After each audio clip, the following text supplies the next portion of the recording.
Amen. He is here with us. Praise God. I thank Him for that. Hallelujah. I thought I would start off with just a little bit of humor, something we can all relate to, especially those who have been brought up in the Pentecostal church.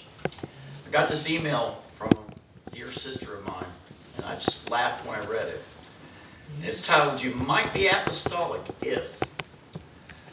And number 4 was, "The aisles at your church was not a safe place to be." Number 5 was, "Have you ever sang the same chorus 89 times in a row?" Number 6, "You ever stood up and sat down more than 30 times in one service?" Number 9, "A special singer forgets the words and somebody says, 'Bless him, Lord.'" Number 11, "You ever knelt at an altar and received a therapeutic massage?" Yes. Number 19, "You ever had your toe bludgeoned by a high-heeled shoe while singing in the choir next to Sister Shout-A-Lot?" And for you ladies, and I can really relate to my dear Aunt Kathleen, "The amount of money you spend on hairspray exceeds your gas bill." And then one that can apply to me sometimes. The pastor says, "With this thought I close," more than 3 times each service. Amen. Well, tonight we're going to take a little break from the boot camp Sister Harris is putting you through.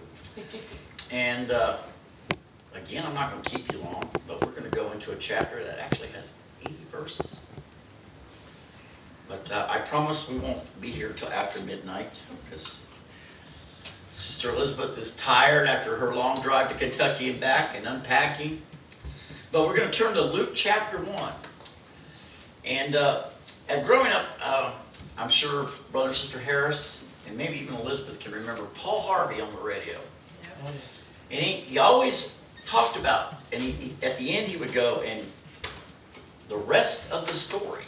Well, tonight we're going to get a little bit of Jesus' rest of the story. We're going to go in and look at some backstory that a lot of us seem to forget around Christmas time, but all this stuff had to take place before Jesus was born. So we're going to start out reading with verse 1. It says, "For as much as many have taken in hand to set forth in order a declaration of those things which are most surely believed among us, even as they delivered them unto us, which is beginning were eyewitnesses and ministers of the word.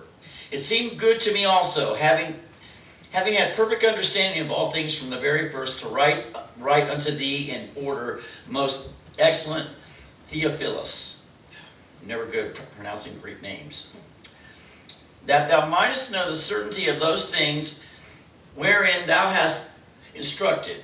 And verse 5 is really where we're going to begin. Just to give you a little backstory, Luke wrote both this book and Acts. And back in the early church, they were actually one entire book, believe it or not. And Luke witnessed a lot of stuff, and he hung out with the early guys. He got the stories on firsthand. And he gives a really good record of the church from during Jesus' time and the very early part of the church as it exploded at the day of Pentecost. So Luke is a very accurate writer. He was a Greek. And they say that, Mark was written probably first, but Luke comes in to be about a close second as far as if you're wanting to know the dates of the books. And these were written about 60 or 70 years after Jesus died. So you can tell if you've read the book of Acts and read some of the book of Luke, he's packing a lot of information in. The church really exploded within less than 100 years of Christ. So we're going to start talking about some people that a lot of people don't even really realize that are in the Bible. "There was in the days of Herod, the king of Judea, a certain priest named Zacharias, of the course..." Oh man, Elizabeth, you kind of gave me curse there. I actually broke my good glasses, so bear with me, guys. These are not the right script anymore. It says, "Attila and his wife was the daughters of Aaron, and her name was Elizabeth. And they were both righteous before God, walking in all the commandments and ordinances of the Lord blameless." Now, I want to touch on this for just a second. they were both righteous before God. They kept all the commandments. And in the eyes of the Lord, they were blameless. Now, the Jews had over 700 laws that they had to keep in order to be right in the zone with God. So that's saying a lot for these two characters. They were truly people who loved God. That God was in their lives 7 days a week, 24 hours a day. And Elizabeth, it gives her lineage. She was a descendant of Aaron. Aaron was Moses' brother and the high priest of Israel. And his family was Levites. That was the priestly tribe. They were the guys who went into the temple. They were the high priests. They were the intercessors for you and I before God if we were Jews. So Elizabeth had the lineage. And you will find that usually a lot of the lineage were tracked. And even today, the lineage tracked through the female side of the family. If you wanted to move to Israel and you had Jewish blood on your mother's side, they would make you a citizen, even if you had just a touch of Jewish blood. But it has to be on your mother's side. So, and they had no child because Elizabeth was barren, and they were both now stricken in years.